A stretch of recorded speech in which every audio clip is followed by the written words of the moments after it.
Oui, Madame la Présidente, Monsieur le Vice-président, votre rapport est construit autour de trois objectifs principaux: les équipements, les publics de sportifs et la déontologie.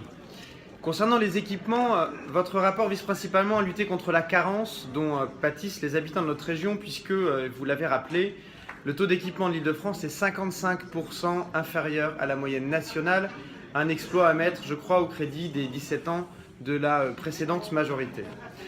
La pratique antérieure visait en la matière essentiellement deux catégories d'équipements, les piscines et les terrains synthétiques. La région interviendra désormais, grâce à votre rapport, pour des équipements de tous ordres en fonction des besoins formulés par les porteurs de projets, ce qui nous paraît aller dans le bon sens.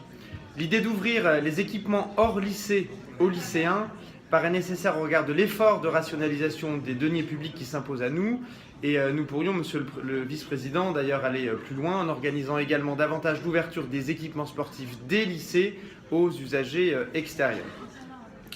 Concernant les publics, votre rapport met l'accent sur les voies et moyens permettant de favoriser la pratique sportive, en particulier du public féminin, et ce n'est pas ma voisine de l'instant, Chantal Joanneau, ancienne ministre des Sports,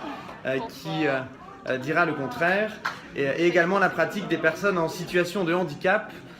par l'accompagnement de l'acquisition par le mouvement sportif associatif d'équipements spécifiques. Là encore, le groupe UDI considère que cette orientation va dans le bon sens. Enfin, concernant les questions de déontologie, votre rapport insiste sur les questions de moralisation, c'est-à-dire la lutte contre les violences et la lutte contre toute forme de discrimination, ce que nous supportons évidemment et, je l'espère, de façon consensuelle dans cet hémicycle. Nous prenons acte, Monsieur le Vice-président, qu'une attention toute particulière sera apportée aux territoires ruraux et aux zones sensibles, avec un regard un peu différent des pratiques antérieures, puisque ce regard sera très attentif sur la cartographie des équipements afin de garantir un maximum d'équilibre entre les territoires. Enfin, évidemment, le soutien aux événements sportifs se déroule en Île-de-France pour favoriser notamment le rayonnement de notre région à l'international ne peut que requérir notre approbation, tout particulièrement, comme chacun l'a noté précédemment, alors que nous concourons pour accueillir les Jeux Olympiques en 2024. Pour conclure, Madame la Présidente et Monsieur le Vice-président, ce rapport propose une vision qui nous fera passer d'une région guichet à une région stratège. Le groupe UDI votera donc en faveur de ce rapport.